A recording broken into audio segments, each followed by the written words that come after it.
Matay mga light Brahma nga mga piso 2 to 3 weeks available for swap sa mga langgam.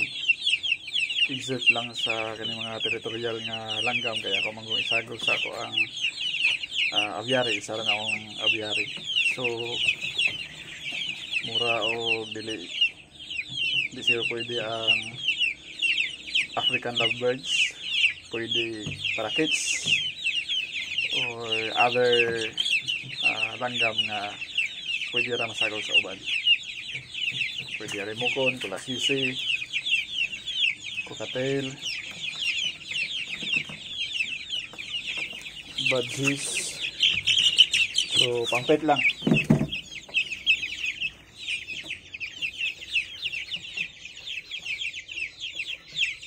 So base na mo sa interested po aning manok light Brahma.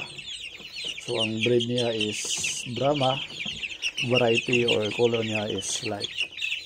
So both parent ani nila light Brahma.